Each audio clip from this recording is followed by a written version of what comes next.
open up to Luke chapter 10. If you don't know where the Gospel of Luke is, feel free to look it up in the table of contents. No shame in that. Or you can use your phone and Google Luke chapter 10. And whatever Google gives you will be sufficient for our purposes today.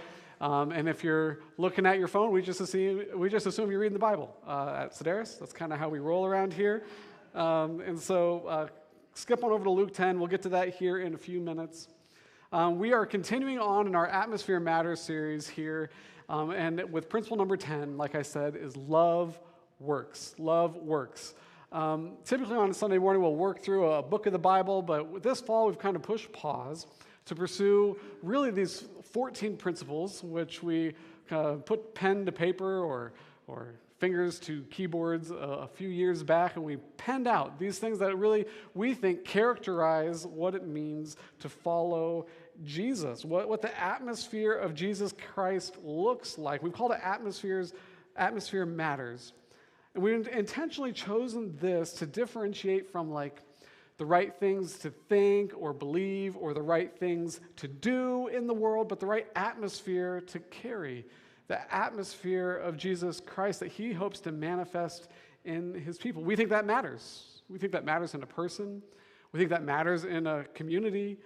And so what a community thinks, what they believe, what they do, might not be quite as important even as the way in which they do it. It's really hard if you're going to stick us and put us and make us choose, like, is what someone believes or how they do it more important? Like, we're really torn over that. That's how much atmosphere really matters. In fact, like the first Christians, the first Jesus movement, do you know what they called themselves? They called themselves the Way. The Way. Paul said of Christians that as they go out into the world, they carry the aroma of Christ. See, these are kind of atmospheric terms. They're not necessarily intellectual. They're not necessarily action-oriented. There's something else. And we've kind of pointed at that, and we're calling it atmosphere. And our 14 principles do a really great job, we think, at really clarifying what that atmosphere is. And it's perhaps more crucial than ever before to get atmosphere right. Why? Because it's Thanksgiving on Thursday. Okay, it's Thanksgiving on Thursday, and it's no mystery, it's no secret that families and friends are going to come together around tables, and there's going to be some bad atmosphere on display. There's going to be rough conversations had in terrible ways that are going to happen around the turkey table. And in fact, if you want the best atmospheric principle to really listen to in order to prep for that, you should go to last week, because leading with lament is probably the best way to engage the turkey table, okay? Lead with lament. Go back to the YouTube channel, however you get your podcasts, Spotify, all of it. Listen to that in preparation with the Thanksgiving table in mind. I think you will find some real tools and helps as you may be engaging some of these. In my cohort, several people were a little bit anxious for their turkey table that was coming up this week. Okay? But love works is also a very important atmospheric element that should be present at the turkey table to help you with the turkey of it all. But what do we mean by this? What do we mean by love works? I'm getting a lot of ringing here, just as an FYI to the sound guy. What do we mean by love works? Well, in classic Sideris fashion, we mean a lot of things by love works. But in particular, we actually have two meanings in mind as we say the phrase love works. Okay, and so it's a double entendre. So entendre just means meaning. So it's a double meaning kind of principle here. So it's a principle, it's a 2-for-1. Okay, 2-for-1. And so you can even put it as A and B. So some people, as I said, love works. You heard it this way. You heard that love works in the sense that love always manifests in action. Okay? Love always manifests in action. And we do. That's one of the senses in which we mean it.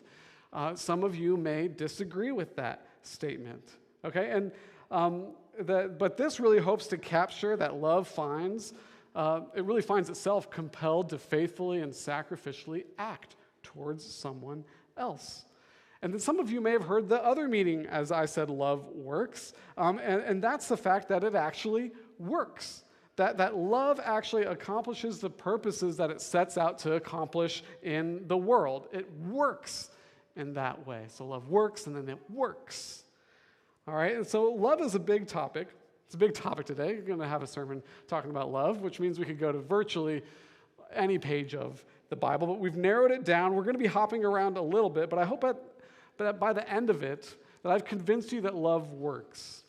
Because some of us might disagree with the fact that it manifests in action, and some of us might disagree with the fact that love accomplishes its purposes that it sets out to do. But I hope by the end of today that you're convinced that for love, in order for it to work, looks a certain way and does certain things and acts sacrificially, and that accomplishes something beautiful in the world. Okay, so that's what we're going to do. That's what we're going to do.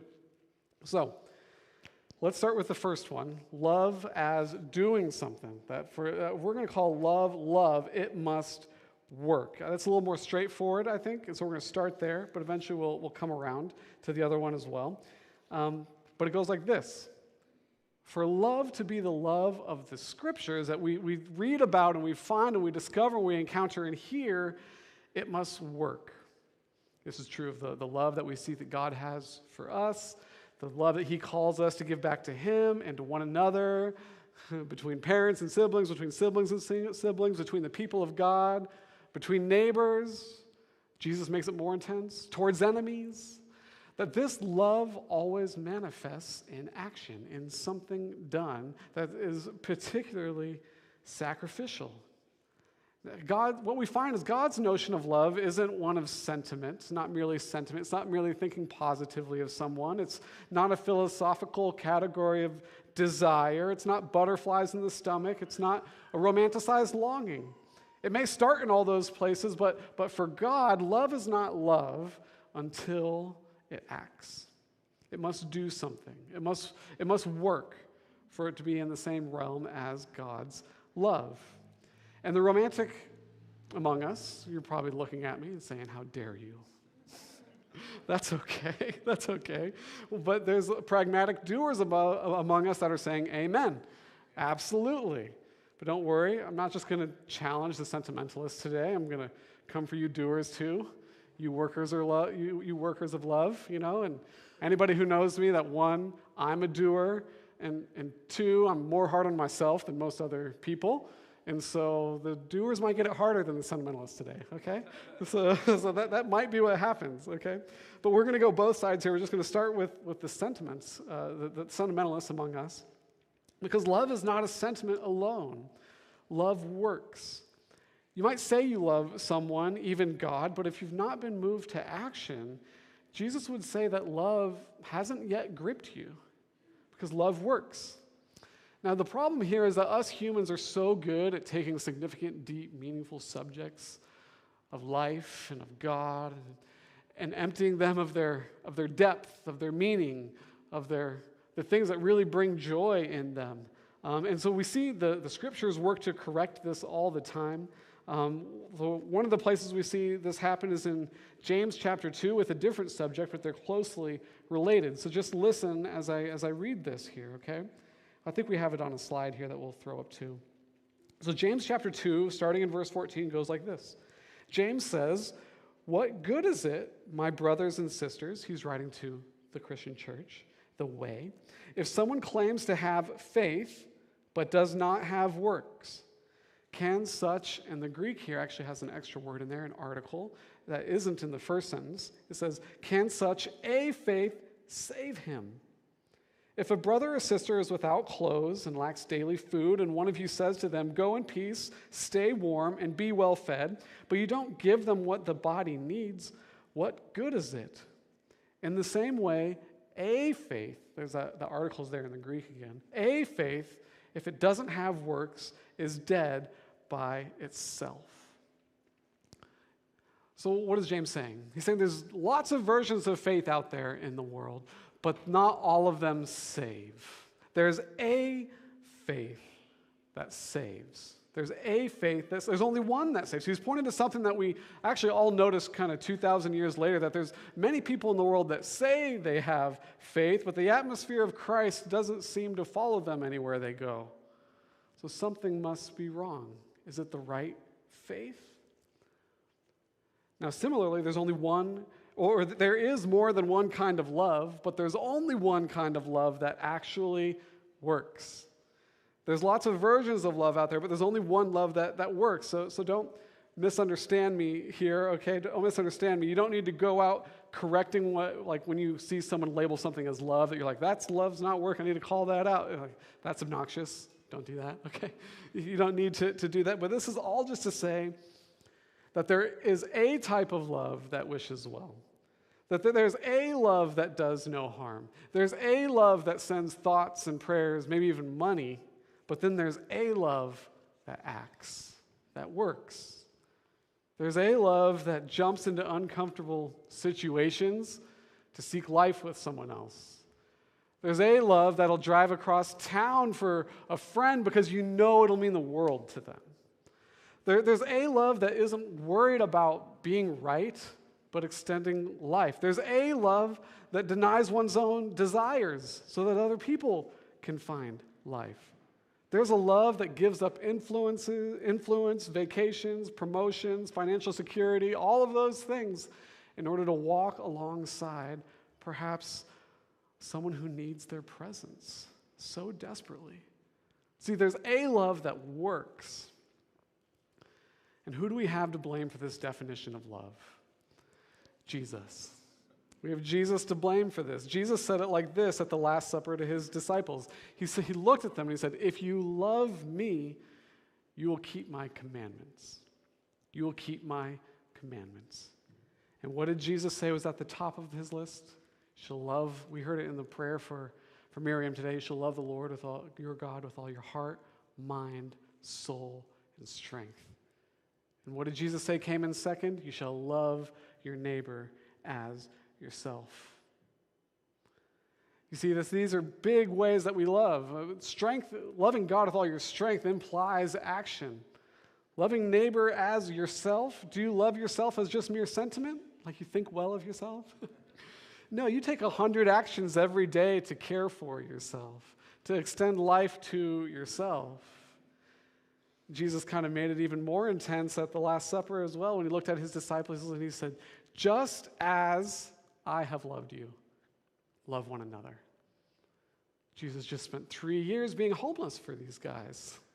Just spent 3 years encouraging them, teaching them, instructing them, laughing with them, crying with them. He just spent 3 years doing with them. He said, you guys know what I've done to you, you love towards one another. And so this love is one that acts, and there's a beautiful story that brings together, not a story, but a parable that Jesus told in Luke chapter 10 that brings together exactly how these commandments and this action really manifests in the world. And so in Luke chapter 10, I'm having a hard time finding Luke 10 today. All right, there we go. Okay, starting in verse 25, you're there. Read it with me. Then an expert of the law, this is not a parable, sorry, this is an actual interaction, sorry. Then an expert of the law stood up to test Jesus, saying, Teacher, what must I do to inherit eternal life? What is written in the law? He asked him, how do you read it? He answered, love the Lord your God with all your heart, with all your soul, with all your strength, and with all your mind. And love your neighbor as yourself. You've answered correctly, Jesus told him. Do this and you will live. But wanting to justify himself, so this guy's a good, he says, who is my neighbor?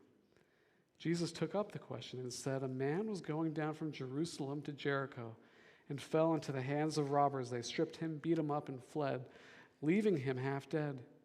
A priest happened to be going down that road. When he saw him, he passed by on the other side. In the same way, a Levite, when he arrived at the place and saw him, passed by on the other side. But a Samaritan on his journey, the Samaritans were kind of like pretty disgusting in a certain sense to the Jews. These are kind of the Jews that kind of had separated from the rest of the Jews in the northern kingdom, had intermarried like they weren't supposed to, because then they would follow the gods of the people they had married. They actually end up following these gods and actually end up creating these rival worship sites to Israel that are supposedly for Yahweh but include these other gods as well. So these Samaritans are like, would never be the hero of the story.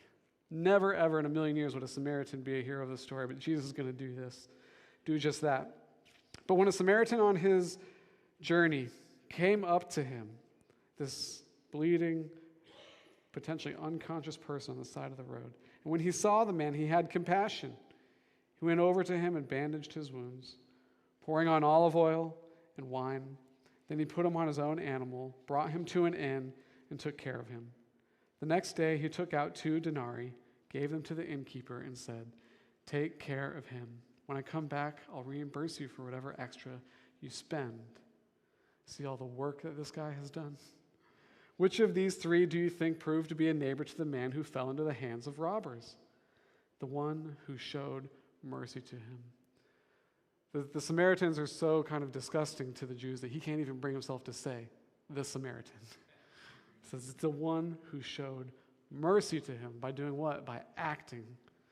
These other 2, they may have passed by this man and said, "Oh, that sure is terrible." That's not love. The one who showed mercy, that's love. And Jesus told him, "Go and do the same." It's a tall order, is it not? But as with every one of our atmospheric principles that we've unpacked, love works comes straight from the heart and the mind of God. And it's really beautifully on display in the person of Jesus Christ. And his goal clearly is to pass that same love that's channeling through him to us, to channel through us as well. And to see that, you have to do something what I like to call is linking the 3:16s. Anybody heard this, linking the 3:16s? Linking the 3:16s is something really fun to do because, well, I'll just show you. Okay, John 3:16. Has anybody heard this verse? Anybody know this verse? John 3:16 goes like this if you haven't heard it. "For God so loved the world in this way that he gave his one and only Son so that everyone who believes in him will not perish but have eternal life." So the giving of the Son all the way to death. Okay, so all of the work of God leaving the heavenly throne behind, coming down to earth, laboring a lifetime, 3 years of intense ministry, the work of the cross, that's the work of God. Why? Because he loved us. Now, there's another 3:16 that John wrote actually in your Bible. It's really interesting that it's John. And so we've actually cleverly entitled that work 1 John. You know, there's a lot of real creative naming of the books in the Bible, just because he also wrote this. But it's in 1 John 3:16. And it goes like this. "This is how we have come to know love. He laid down his life for us." Now, it's kind of remarkable that these passages are so similar because the numbering came in like hundreds of years after John was dead, okay? But these 3:16s is like a really fun coincidence that we have. You can link these 2 together. God's love for humanity, and now what John's going to do in this 3:16 is link that same love to his followers. This is how we've come to know love. He laid down his life for us. We should also lay down our lives for our brothers and sisters. If anyone has this world's goods and sees a fellow believer in need but withholds compassion from him, see how compassion is action in this context? How does God's love reside in him? Wow. God's love is meant to reside in us and work through us. Little children, let us not love in word or speech, but in action and truth. Do you feel how similar that is to the discussion of faith that we looked at in James? See how similar? You see, God loves everyone, and so no need to bother with it, someone might conclude. Right? Like God is this incredibly enormous and powerful and loving being. Can't he just love for everybody? Can't we all get our love filled by him without need for us to love one another? Why is he? This is a strange twist in the story that God has pulled humanity in to be instruments of love for the world. Do you see that? Like God is able to love each of us. Each of us could have our love reservoir completely filled up by this wonderful, all-powerful, perfect, loving God, but he has chosen to leave love in the world to be actualized by us, and then as we unite ourselves to him, he creates in us the potential to fill it. This is how love, the channel of love that God wants to work in the world, and it's really beautiful, and it's really hard because it works. To continue to work and sacrifice. And so love works kind of forces this question for all of us. Doesn't matter if you're a doer, a worker, or a sentimentalist. When are you going to move from just being a recipient of God's love to being an instrument of God's love? God came down to earth and he got skin in the game. Love requires skin in the game. Love requires blood, sweat, and tears. And so linking the 3:16s means asking, when are you going to get skin in the game? When are you going to get blood, sweat, tears in the game? That's Christian maturation. So many Christians are content to remain like infants or children in the faith where they look to God and they continually receive his love, but when it comes to working it out in their own lives, they're content to sit on the bench. They're content to sit on the bench and maybe watch professional or good Christian leaders in their church body do the working of love and sit on the bench and watch it. But love works as an invitation for everyone. Now, everybody starts there. Each and every person starts there. And so what do you do then? Well, you create a principle called love works. It's kind of what we've done. Because the goal of the Christian life isn't just to receive the love of God and keep it to yourself. What we see when we link the 3:16s is that notion is complete nonsense. Because love works. God loved you, and that love is meant to actualize something in the world and accomplish something and achieve things and channel through you towards other people because love works. And if love is to work, it also means it's going to be incredibly inconvenient at times. But love wants to work through you even when you feel like you don't have the capacity. Even when you feel overwhelmed. Not just when you have a free night, not when you just have some extra energy to give, but love wants to work through you even when you're at the lowest of the low. That's the craziest thing about love. And the most clear place to see that is actually Jesus as he hangs on the cross. John chapter 19. We preached through this in our John series about a year ago now. But John chapter 19, we see Jesus hanging on the cross. Never has it been more inconvenient for Jesus to love. But he loves still. John chapter 19, we're just looking at a few verses here. There's the most remarkable sense that we get to see love still working even when it's most inconvenient. Starting in verse 25. Standing by the cross of Jesus were his mother's sister, Mary, the wife of Clopas, and Mary Magdalene. Okay, so the other gospel accounts tell us that these women were standing afar off.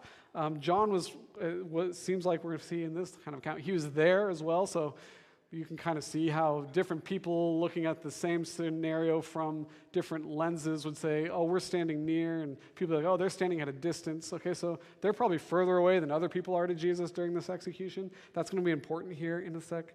But when Jesus saw his mother and the disciple he loved, that's how John talked about himself, standing there, he said to his mother, "Woman, here is your son." Then he said to the disciple, "Here's your mother." And from that hour, the disciple took her into his home. Now imagine Jesus. We can read it and we can gloss over this. But imagine Jesus hanging on this torture device. Okay, and this torture device is one of intense suffocation. But he has a problem that he needs to fix. He needs to love his mother. And in order to love his mother, he needs to make arrangements to ensure that she's properly cared for and provided for after he's gone. And to do that, he needs to speak. He needs to speak to his mother and John, who are a little ways off. And to do that, he needs breath. And in order to get a breath, he has to painfully push and pull on nails driven through his skin to lift himself up, to gain the breath, to say the words, to make the arrangements for his mother so that he can love her. Never is it more inconvenient to love than on the cross, but Jesus does it. He pulls and pushes himself up to love his mom. How inconvenient, how difficult to love his mother in such a way, but he does it. This is why all the sayings of Jesus from the cross are very short, because he had to labor to say every word that he said. You don't have a sermon on the cross like you have a sermon on the mount. There's no way that he could have done it physically. But this is the right kind of love. This is a love that works, that's sacrificial, What if this love that works when it's most inconvenient for you, what if it didn't deplete you? What if it is also exactly what you needed to move forward? This is part of the power of love and of God's love in the world. What if the key to your own sadness and your own stress in the world wasn't less work, but more of the right kind of loving work? What if you could begin to find meaning and purpose and life and beauty there? That's what the gospel says is possible. That's what Jesus on the cross says is possible. Okay. So let's take the romantics, let's take the sentimentalists out of the hot seat. Let's put the doers and the love workers like me in there, okay? Let's shift gears a little bit. What does Love Works have to say to us? Well, this is what it has to say to us. It would say, not so fast. Not so fast. Compelling doers might say things like this: the most loving thing you can do for someone is blank. You ever heard yourself saying that in your mind? You might be a doer. You might be a love doer. So not so fast.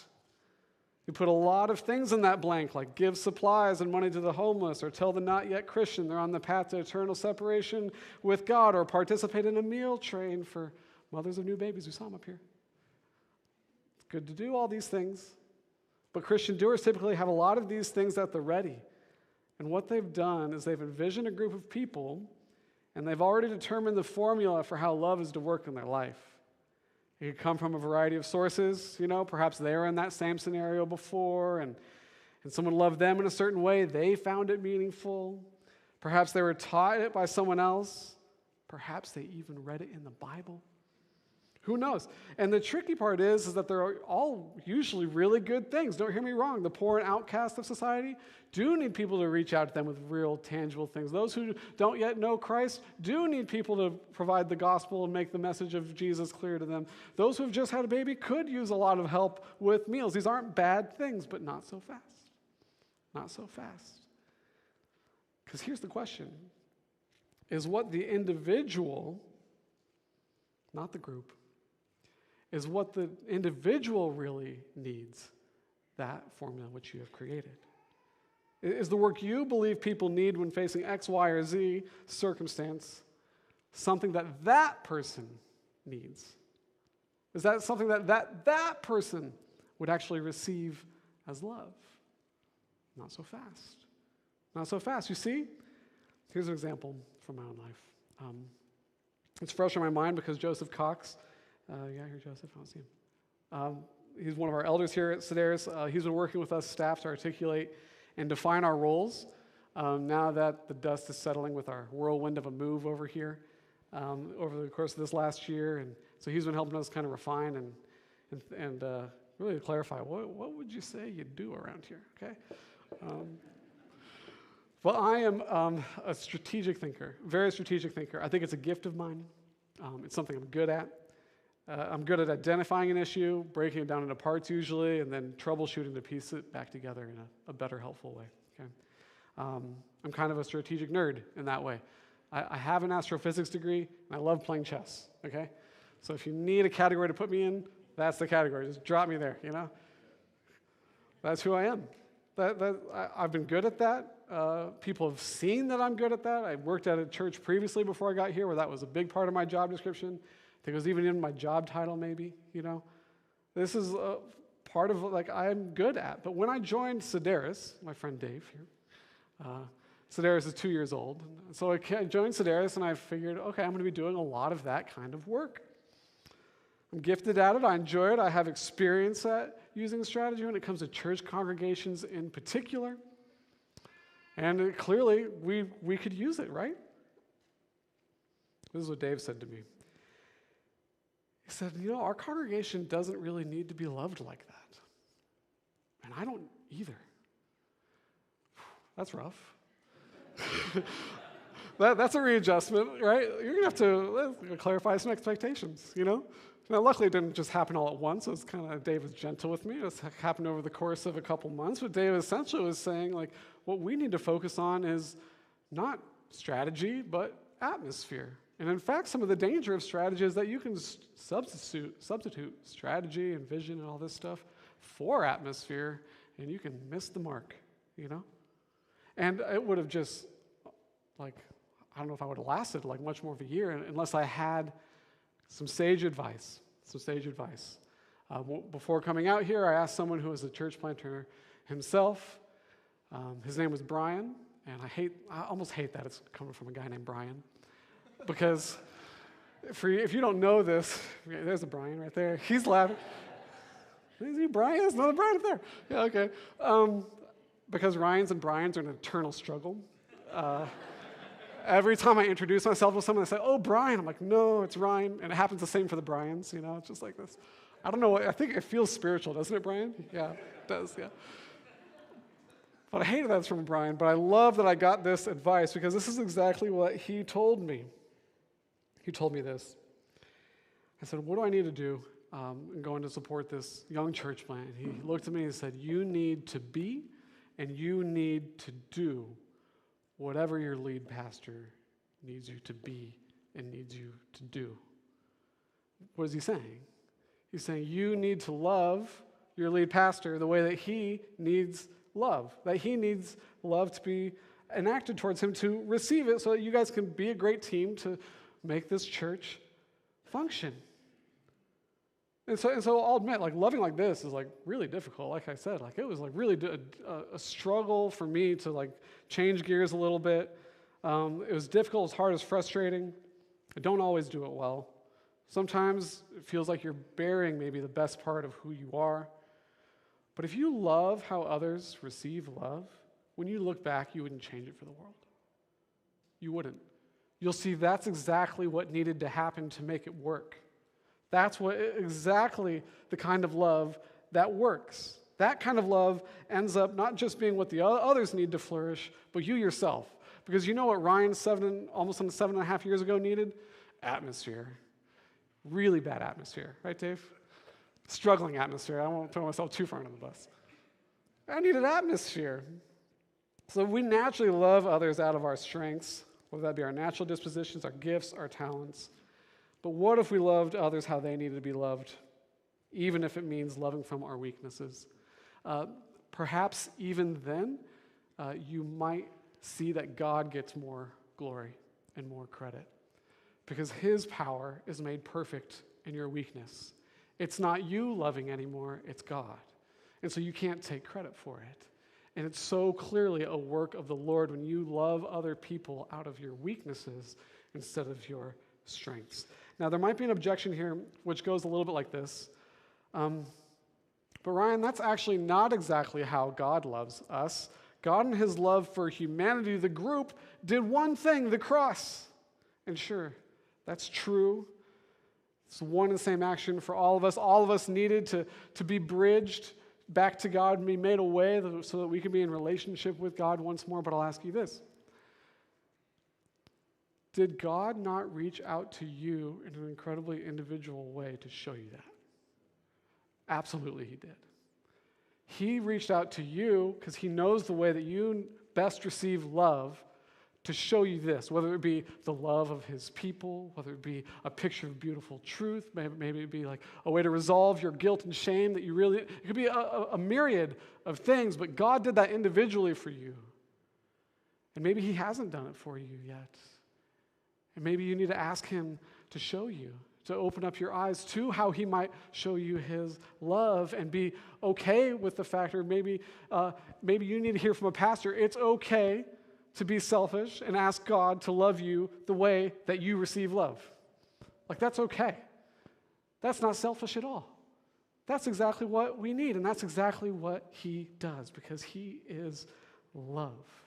That's what he does. God's love is a love that works, and God's love is a love that's incredibly individualized. Incredibly individualized. Not just when we first come to him, but throughout the course of our entire lives. He'll give you that worship song you need. He'll put you on the mind and the heart of a Christian brother and sister to pray for you or reach out to you. That's how God works. In a million different ways to individually love you and you and you and you, and even balcony people. You guys up there too. Love balcony culture. That's not a diss on the balcony. We love our balcony. Okay, anyways. Okay. Another way that our loving actions won't likely be received as love is if we love others in ways that we like to receive love. So say your love language is receiving gifts. That's the way that you receive love, is by receiving gifts. That's great. I hope people recognize that about you. I hope they put thought into finding things to give you that you find useful and beautiful and bring you joy in the world. That's awesome. But knowing that about yourself means that you should always pause before giving a gift. Okay? You should always, not so fast, before giving a gift. It's great that you're working to love someone. That's always good. But you must say to yourself, this is how I receive love, but is this how this person receives love? Are they going to receive it as love? Or is there something better? Is there something better? And that can be difficult, awkward, feel unnatural, but it is thoughtful love. It's thoughtful work. It's a love which has a better chance at working. This is most clear in the marriage relationship, actually, because at any point over the course of marriage, your partner will look at you. It's okay for you married couples to nod along to this, and they'll say, "You don't love me." Sheesh. And what's the typical defensive response? "I don't love you. I do this. I do all these things that show my love for you." But what are they really saying? You don't love me in the way that I receive love, or haven't done that recently, or frequent enough. That's what they're really saying. That's what they're really saying.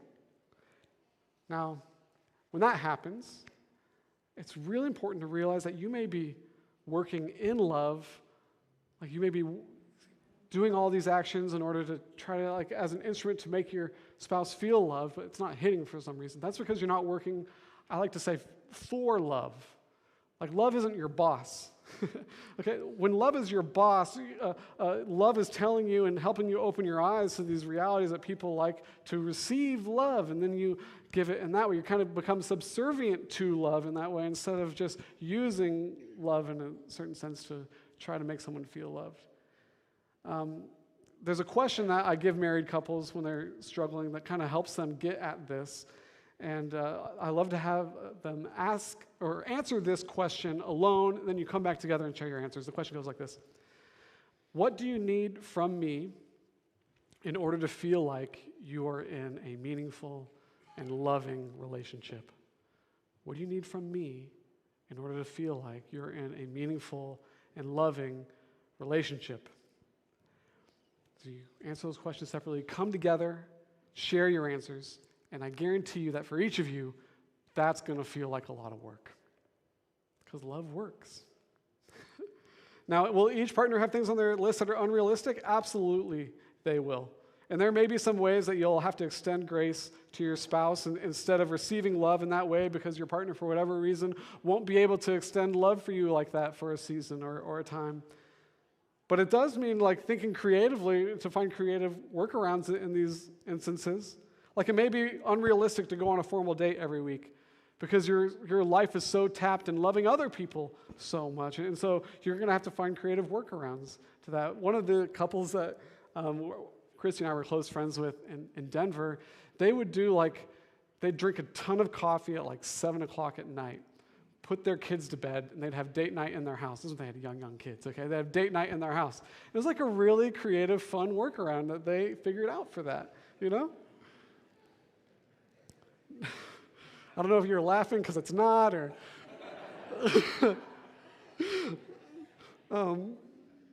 But at the end of the day, if you struggle to agree on how to give and receive love in your marriage, and you can't find these creative workarounds, you can't find peace, I mean, that's really when you email dave@siderischurch.com to help you out. Got you back.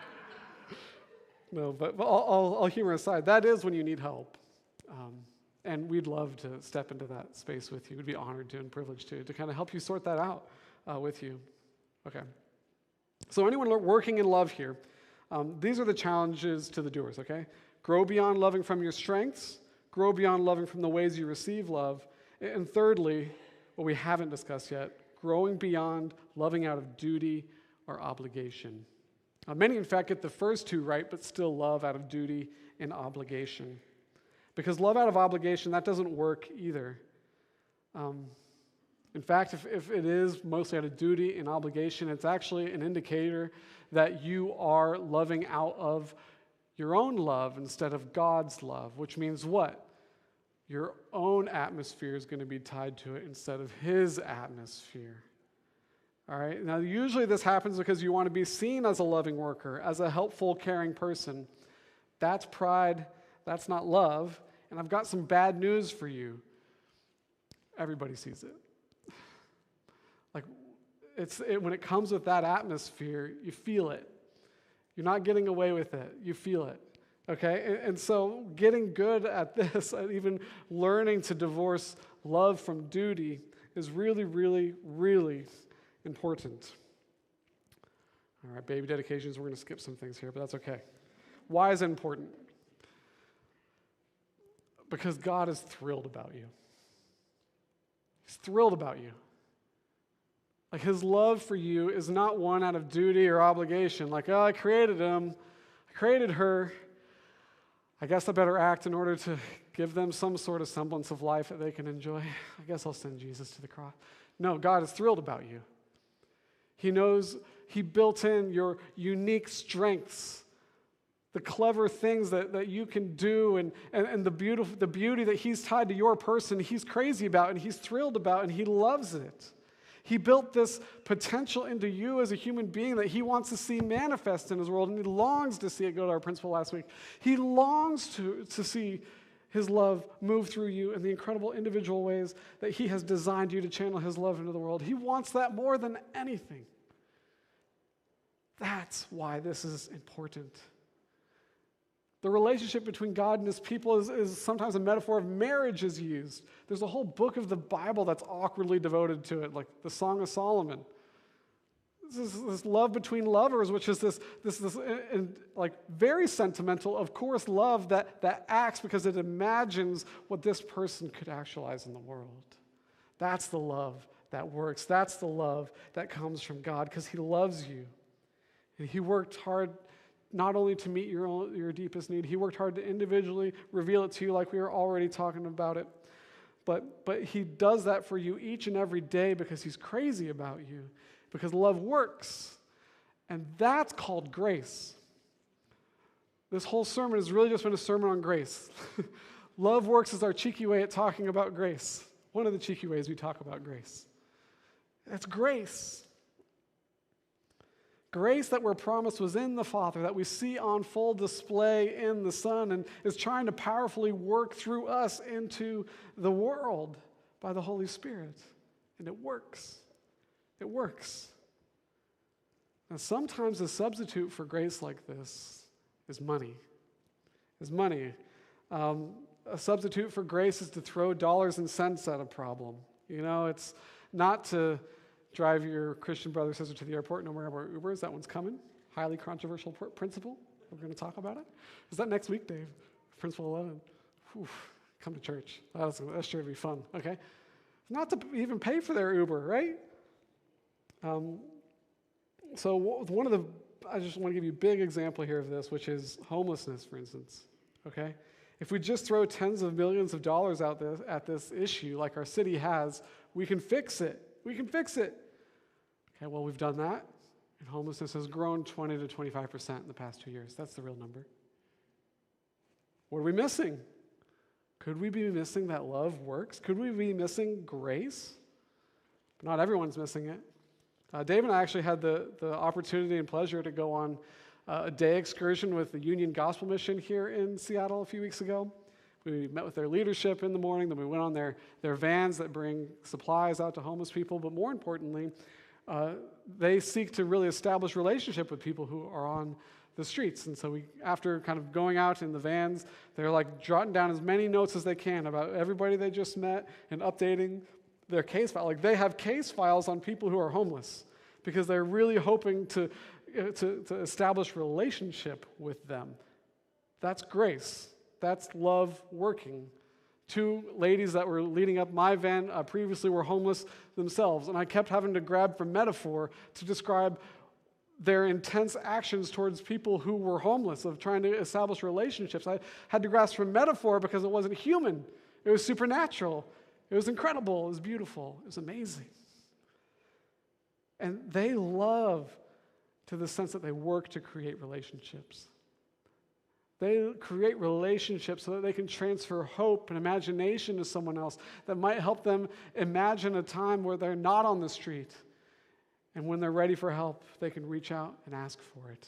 And boom, they pick them up right then and there and bring them to their program. And their program is a year-long program. And they're very unashamed in the fact that, we teach them all the skills they need in order to live a full life.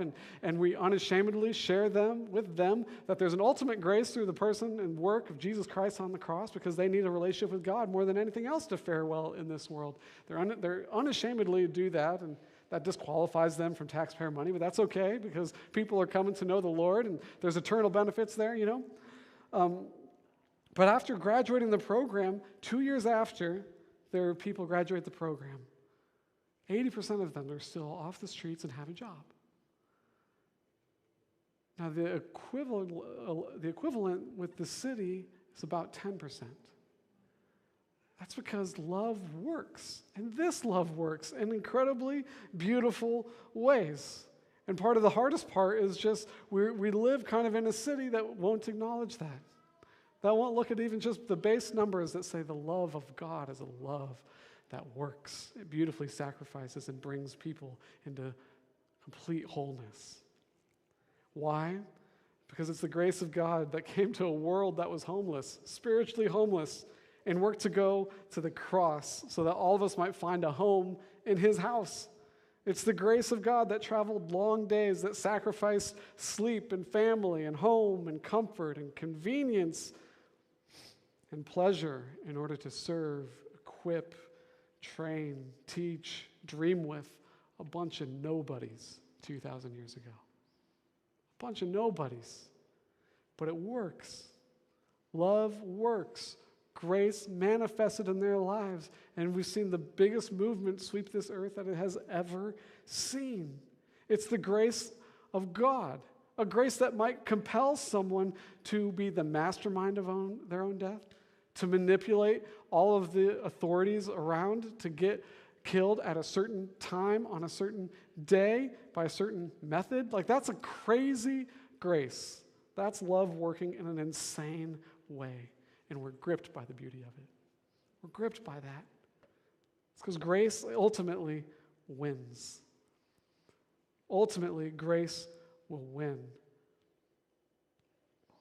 What if everyone knew that it wasn't money, power, or romance that wins in the world, but grace? What if people knew that? Isn't that like a reality that's worth working for? Isn't that a reality that's worth dying for? God thought so. I'll die to see that happen in the world.